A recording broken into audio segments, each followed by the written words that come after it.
Now we're recording. I'm like, this is gonna be the Okay. last time I use Zoom. But go ahead. So, so I'm being a fat bat right now. But I went eating some M&Ms. I went to get my passport and things were not organized. Okay. So I was really call it quits. Right. So the guy was like, "Come here, madam, look. I know that we're not organized and have things set up in your country the way in this country the way it is in your country." He said, "But please, just give us time. We're Mhm. still learning. We're still trying, we're trying to get that way."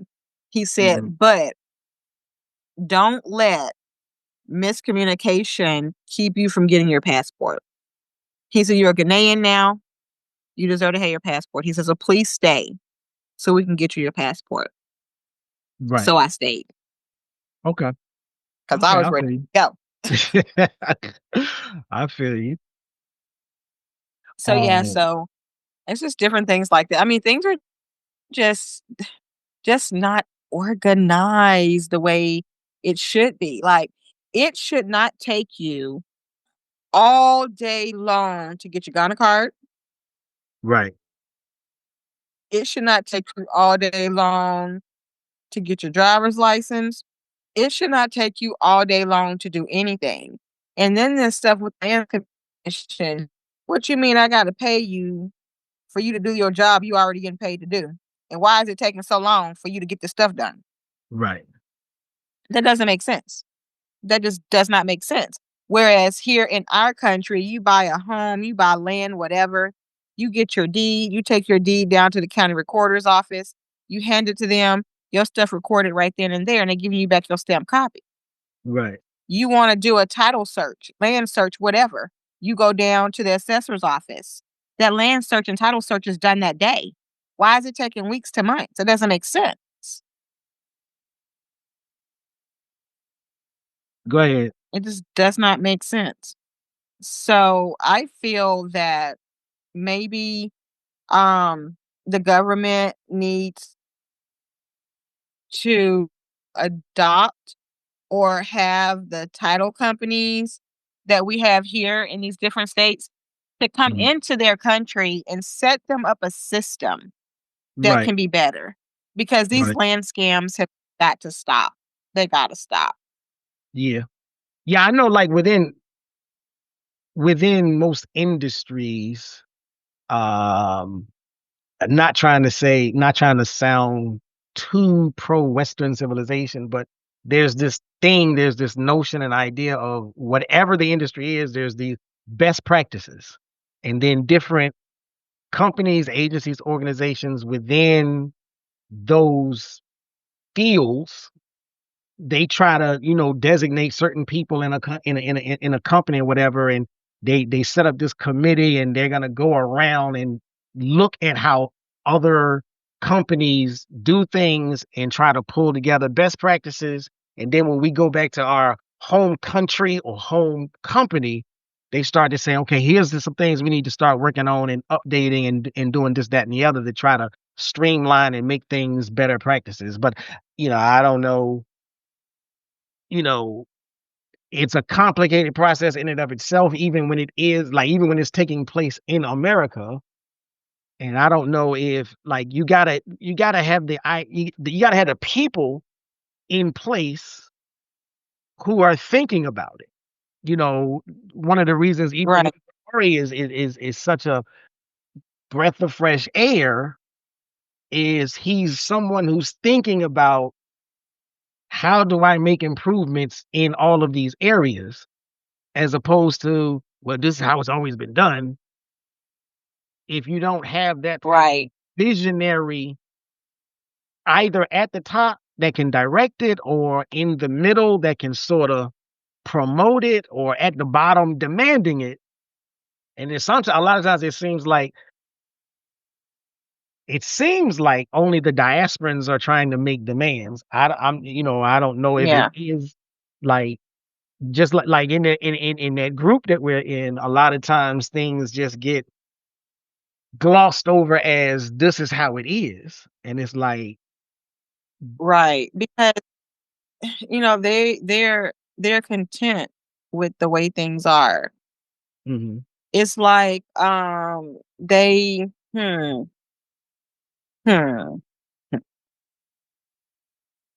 they're not like this. So, and what I'm trying to really encapsulate here is a couple of questions that again they sort of piggyback on each other. So, like, what I was going to ask is, this is a very heavy question, and it can get very controversial and heated. But I'm gonna try to answer, like, ask two of them. Do you think diasporans are unintentionally helping to price locals out of their own cities? And if so, what can we do? Should we be doing something differently? But I'm really only asking that, like, sort of like in conjunction with the idea of, as diasporans, what responsibility do we have, if we have it at all, to not normalize, paying inflated prices, accepting the status quo, going along to get along, as opposed to, especially as African Americans, we have embedded in our history, our culture, and our mindset. If you see something that ain't right, you start it up. You get the ball rolling. You fight. You speak out, and that's Right. not necessarily a part of Ghanaian culture, and I'm not necessarily sure it's even a part of African continental culture.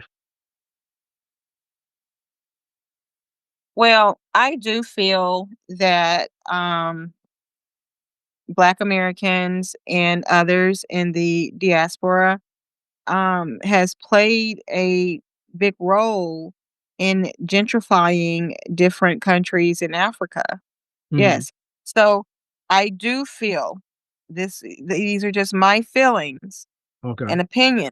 And I do hope that the things that they're doing is unintentional with Right. pricing out the locals. I hope it's unintentional because Now, if it is, who's doing the price out? You saying African Americans, or you saying the Ghanaians that? so here's the thing. All right, there's an apartment for rent, there's a house for rent, whatever. Okay. Mhm. So of course, the owner, the landlord, property manager, whoever is going to set that rent amount. So Mhm. the people that's coming in, I'm just gonna call them foreigners. The Okay. foreigners that's coming in, and when you're presented with the rent amount for that house or that apartment, or even if it's a building that's been rented for a business, when you get that price, instead of saying, "Oh, well, I pay such and such in the United States," stop that. Right. Stop that. Stop comparing what you're paying in the United States to a rental amount they've given you in Ghana.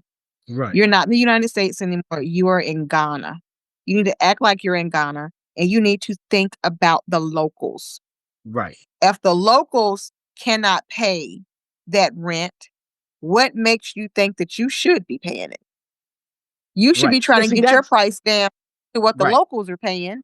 So Right. therefore, the locals don't get priced out. But they Right. don't think that way. They come over there thinking for themselves, well, I pay way more than this in my country. Oh, this is a good deal. Think about the locals because the foreigners are coming in and they're pushing the local people further, further, further, further out Uh-huh. to where they can be able to find something for themselves that's affordable to rent. Just Right. like this lady that's 4 hours on the Trotro to get to her job and Uh-huh. 4 hours back on the Trotro to get to where she's living now because she's been pushed out. That's insane. That's insane. Exactly. Exactly. And they're not thinking about the locals, they're thinking about self. And I don't agree with that. Now, one thing about me, I'm gonna haggle some prices. I'm gonna let you know quick. I'm not paying that. For what? Right.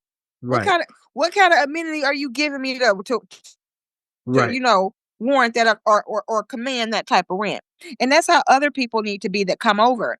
But instead, some people that come, I believe they think it's a flex or whatever, you know? And Woo. I'm here to tell you, baby, visiting Africa, moving to Africa, it's not a flex.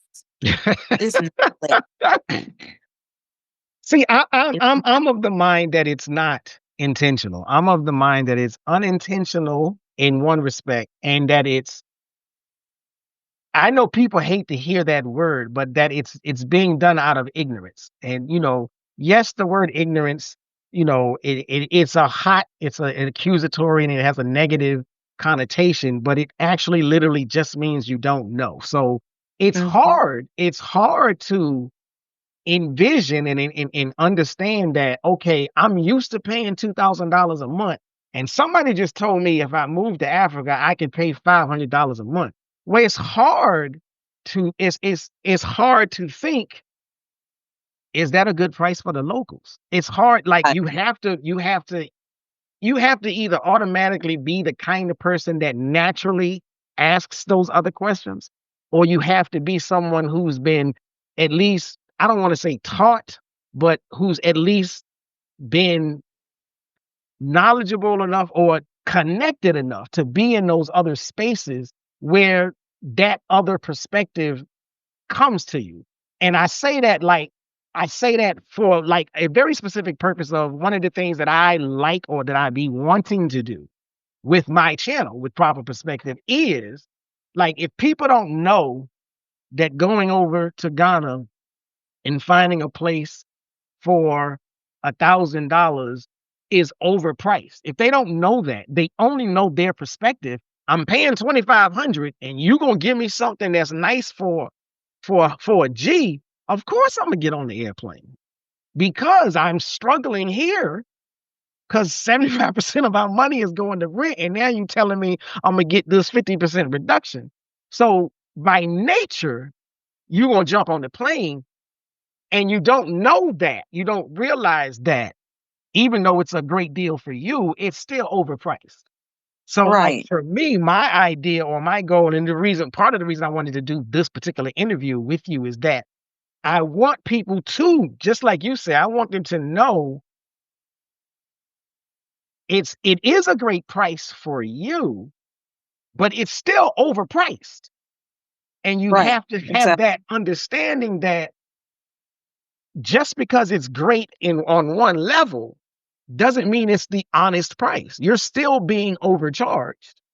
And now what you're being overcharged is affecting you, though you may not necessarily know it, but it's also affecting natural born citizens. Right, exactly. So, like, yeah, in there lies the whole, okay, what is our responsibility as diasporans? To some extent, our responsibility is raising the knowledge base. Most African Americans don't know that paying $1,000 a month is overpriced. And if nobody tells them, the YouTube field, nobody's telling them that price is over. So then when they get there and then they find out, like, I had a conversation with an Uber driver, and he was resentful, respectfully, but he was very resentful of the African American presence because of this price war thing going on. Exactly. And I totally understand, and I totally agree with them, because you're basically fleeing your country from bills, but then you coming over here messing up these other people. Right. The only thing that I would say is, like, the pushback is, like, part of what I want to see happen is the Ghanaians, who are righteously upset with the price gouging, rather than direct that anger and resentment towards the diaspora coming in. It needs to go toward the landlords as well. It needs to go towards the landlords, and it needs to, like, if they set themselves up to say, okay, well, this is why I want to connect with the diasporans. I want the diasporans to know, don't pay 1,000. It really should be 500. Don't pay 700. It really should be 300. That way, even though I'm looking out for them, I'm actually looking out for self. If 90% of the diasporans come over knowing I shouldn't be paying more than 300, then they won't jump at the $1,000 just because that's 50% less than what I'm paying. Right. But I don't So, know if that part of the mission has really floated to the consciousness of either the diasporans or the Ghanaians who are upset about the pricing war. right. So I remember when it was getting close to the end of our lease, and I'm the type I don't want to procrastinate on things like that. I want to go ahead and get something way months in advance already, ready. Right. So I was speaking to an agent and I told him, okay, well this is the amount that I'm willing to pay. I'm not going to go over that. You can go under, but I'm not going to go over that. And so he was like, "Yeah, but why? But why? You're American. You're American. Let me show you a $5,000 a month house." I said, who the hell you think you're talking to? I Yeah, said, I'm not paying that. I yeah, said, I'm not paying that. I said, when I had a mortgage, my mhm, mortgage wasn't even over $2,000. I said, then I'm going right, to come over here and pay $5,000 in rent. I said, you got me messed up. I'm not right, paying that.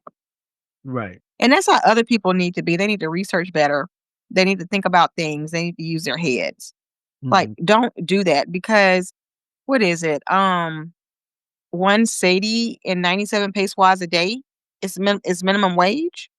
right, right. And see, So again, that's something that they don't. I think for African Americans or diasporans in general, because you're so caught up in the rat race of your country, whichever one it be, all you can see is where is my window of opportunity to get out of this rat race. right, And you just like, nobody's researching, well, what is minimum wage in the country I'm looking at? Whether you're looking at Ghana, you could be looking at Thailand, but you're not thinking, before I go there, what's their minimum wage? right. And I feel like this, the people that's, getting ready to jump out the plane, please make sure that you share your parachute with the locals. Uh-huh. Just do that. And they you just need to think about that. You just need to think about the country as a whole and everything, economics and all of that. Whereas with me, when I'm there and when I'm out and about, I always make a point to talk to the working people. Hmm. I want to know, how much are you getting paid a month? Are you getting paid on time? Are Right. you able to survive Right. off of what you're getting? Right. I have those talks. Right. Some people, they be so scared to talk to me on the job, and I'm like, hey, I just want to know. I'm not going to say anything, Right. you know. And but a lot of those people get up and come to work every day, and they haven't gotten paid in months. Yeah, see, for me, if that's insane, and it touches me like on a bit of a small personal level, because I've had a job here in the States where I worked for months and the check never showed up. So I'm like I never want to And be you in a let that position, slide? huh? And you let Well, that no, well, slide? I let it slide, but I didn't let it slide. Like I was knocking on doors every day. I said, hey, wait a minute, where's the check? You know, um, I did a lot of stuff to try and get my check, and ultimately it was like, um, you have been just initiated into the spin zone. So ultimately, I quit midstream and left everybody hanging. But Yeah. I still got paid. I raised up enough stink to get what was owed to me. Mhm. But like but it's still like, it affected me, and it makes me reconsider. Like, I don't like, if I'm coming to Ghana and I'm trying to contract with somebody. Yeah, I know I got to pay him or the boss, whatever it is. But yeah, I want to know that the boss is paying his employees. I Right. don't want to, Right. I don't want to be like, well, I gave the boss the money, I'm done, I'm out of it. No, I want to know, are y'all being, because if not, then maybe I don't need to be working with that boss. Exactly. I've talked with some Uber drivers, and they were like, "Well, I got a degree in engineering, but but the owner of the company won't write checks." Mhm. So that's why I'm an Uber driver. That pay comes every day. And I'm like, Yeah, and also some of those Uber drivers and Bolt drivers are so far in the red also with their mhm, accounts. right. And that's like a lot of them when they come, you can pay with a card or Momo or cash. A lot of them when they come to get you, they want that cash They do. because their And accounts are so in the red.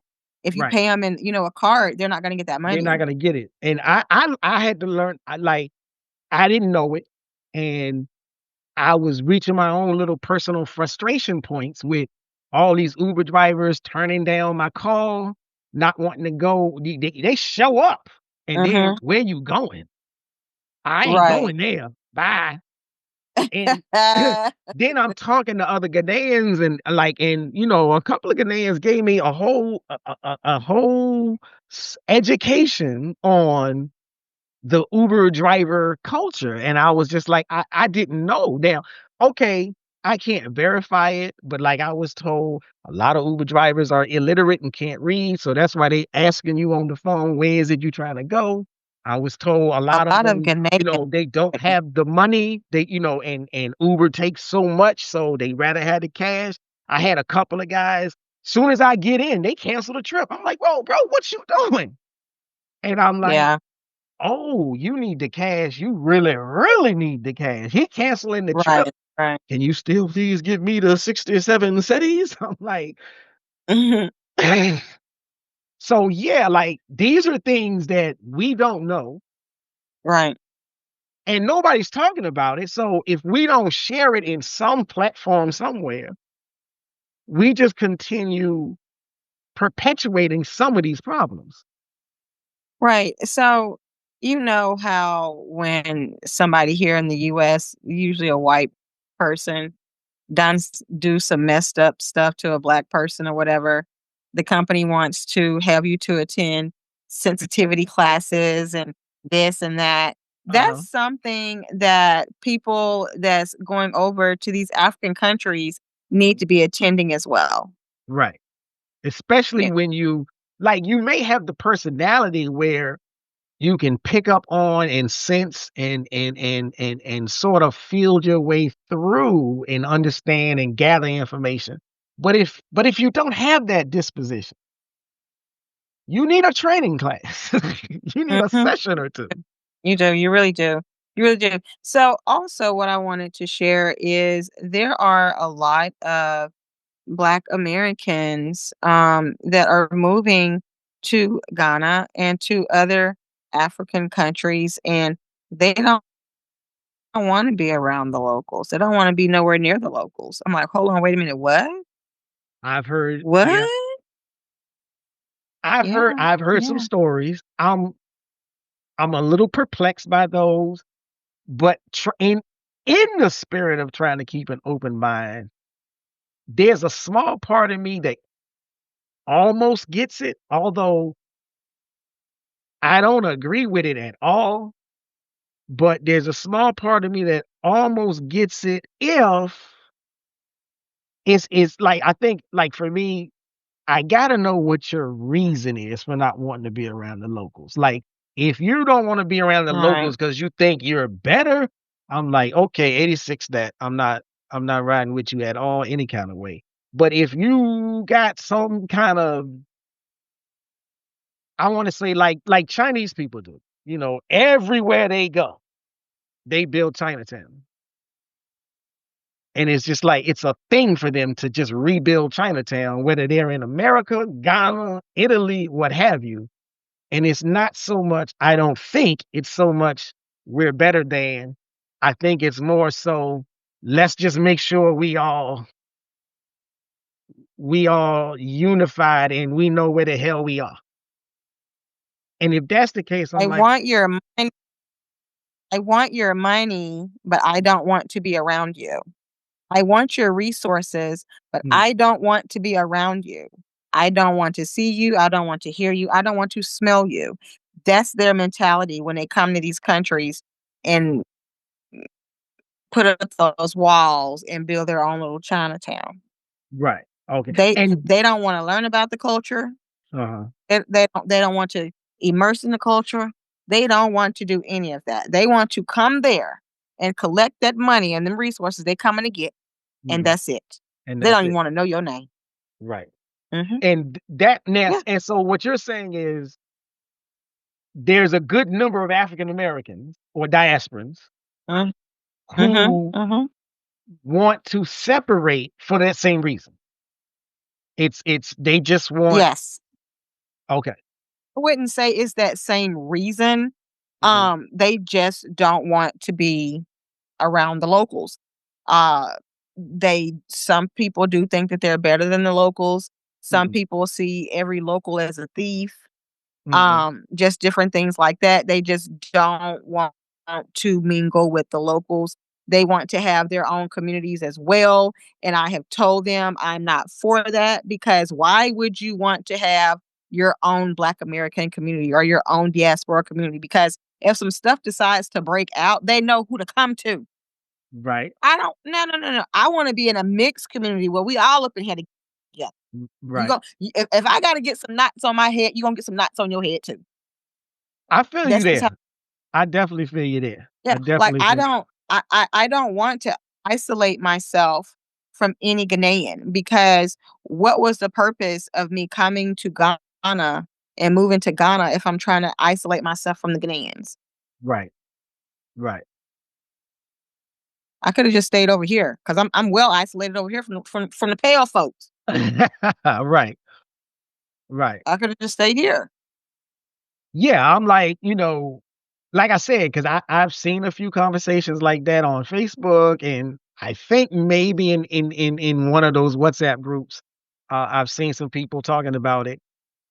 It never quite rubs me the right way. It's just that like I'm always like I'm trying to have an open mind, but it's like I just don't. I personally don't see the problem with like my biggest thing is I want a trustworthy landlord. I want a well-built apartment. I want a lease that I can rely on the terms. Mhm. And that's where I put my focus, as far as the neighbors. Well, I mean, if I just assume if they paying their rent and I'm paying my rent, they ain't gonna be sneaking into my house. That's about all I can R say here. Right, Like, right. So I wanna say something about, apartments and houses. So, to the people that's coming over, for the people that's there, when you're out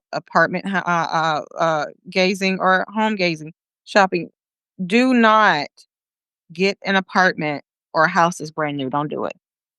Don't do it. okay, It's gonna be a nightmare up in there. right, because it ain't been tried and tested. So Right. whatever's Exactly. wrong, you get to discover it yourself. Right. Exactly. Okay, Exactly. So that's something to keep in mind. Get something that's, got a little bit of age on it. okay, yeah. Because what I was looking at almost completely brand new construction the whole time this past 3 weeks that I was there. Now I still had Mhm. issues with whatever the scenario was. One place there was new construction right beside it, so I'm like, okay, this is just gonna be a noise hazard the whole year I'm here. Uh, Yeah. but yeah, that's a very important thing and we running out of time again. That's a very very important thing to be aware of because I hadn't thought about untested territory. I was just thinking brand new, let's go.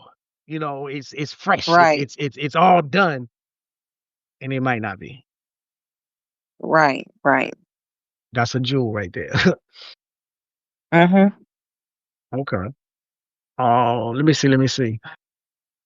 Okay, it's at 32, so it's gonna cut off at 40, I suppose, because I thought it was gonna cut off at 45. So we got a couple of minutes if you wanna. Okay. What's the next question? Uh, well, this is kind of interesting. Do you ever feel like you're caught between privilege and principle, wanting to live comfortably, but not at the expense of locals or fairness? And again, see, like I think we sort of that's what we was just talking about. Yeah. There was Yeah. We pricing. was just talking. If you had the power to set one new standard or norm for how diasporans navigate Ghana, or for how Ghanaians interact with diasporans, what would that be? Okay, so what I would do for the diasporans navigating Ghana, I would have rent control in place. And when I say rent control, I'm not talking about the rent control that's in Ghana. I'm talking about the rent control that we have here in the United States that control the price or amount of rent you can charge. Right. I would have Okay. rent control all the way in place. And as far as the locals, I would have it to where the price has got to be marked. You're not going to keep on doing this over here, scamming these people because they're from another country. Stop it. You stop counting these people's pockets. You don't know what their financial status is. Stop Right. scamming them. Give them the Right. true price. So I Right. would have to where the prices got to be marked. They have to be. Right. Did you when you were hunting apartment house, what have you, you're working with your agents. What I found was at least new and frustrating. I'm assuming everybody goes through this. It's almost as if addresses don't exist. So, like when you're dealing Right. with an agent, well, what's the address so I can go look at it? Uh, I'll They meet don't you at want the to give it to roundabout. you. They don't. I'll meet you at Right. the They don't even American want to tell house. you. Right. So the reason why they do that is because they want to get that viewing fee from you. Right. That's why they And don't that's want to tell you something where it is. totally foreign to American Yeah, culture. yeah. They don't right. They don't want you to ride by the house and and be like, "Oh yeah, I don't think I want that," because they done lost a viewing fee. So that's why Right. they do that. Right. Mhm. And that is like, how did you deal with it? Like, did you pay the viewing fees or did you just duck and dodge until you Um, found someone that wasn't charging it? I think we've only paid out of the 3 years that we've been there, we've only paid 2 viewing fees. That was Okay. it. And the reason why those viewing fees got paid was because of my husband, because I would Mhm. not have paid it. Right. Right. I paid Uh, one my, my for husband my last trip. I paid one viewing fee, and I still really wasn't gonna do it. I felt a little bad because the person who was actually the viewing person, they were super young, and I could tell they was like, "What is this your first time even doing a viewing?" like, like you seem less Right, less right. knowledgeable than me. Here's 100 settings. Just go. But the second time, no, actually, the Yeah. second time I didn't pay it. On this, I had two people try to get it from me, and I was like, I'm not paying you. The house, like one guy wanted the viewing fee, and he didn't even have the key to the place. I'm like, you're kidding me. Oh, no, you're not getting nothing. You're not getting anything. Now, I did pay fees to, this one agent, and the reason why I paid fees for her was because at the time, I was up in Tamale, and I had her going to different houses in the Accra and Greater Accra area and Uh huh. looking at those houses for me and calling me on FaceTime so I Uh-huh. could see those homes, and every time she went, I would pay her 100 CDs Okay, just for going and just for doing doing that. that, that makes sense. I was Yeah, thinking but about doing that. yeah, yeah. Go ahead. So I did pay viewing fees to that agent, but if I'm there and you have it listed and you want me to pay you 200-300 cities, like why? That Mhm. doesn't make sense. And another thing I don't like is when you do decide to take a home or an apartment or whatever, they want you to pay the agent fee. I feel like that fee should be coming from the landlord From slash owner. So yeah, so do I.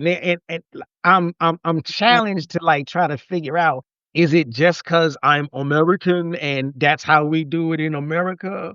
Or like it I am like crazy. it doesn't make sense to me that I'm supposed to um I'm chunking this money down for the lease.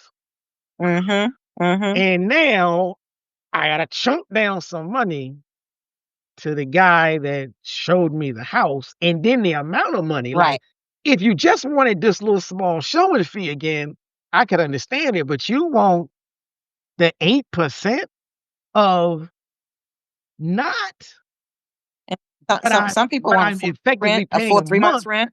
You want the 8% of, if I'm paying the whole year, you want 8% of the whole year total.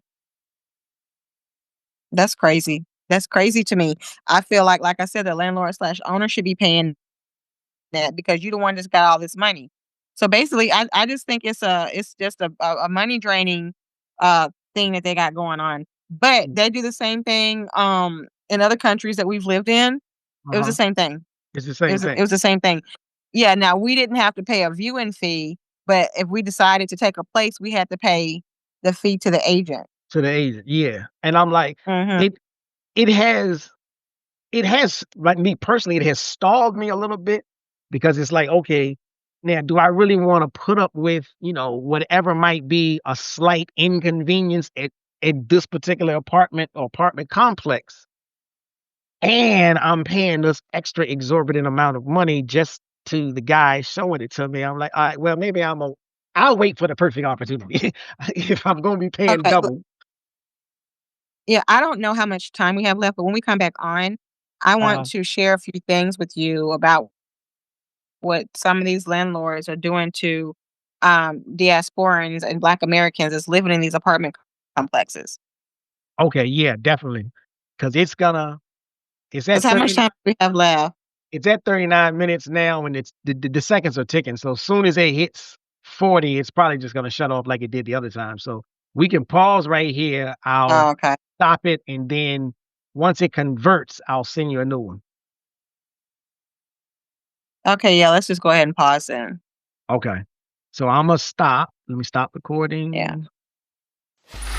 Free audio post-production by alphonic.com.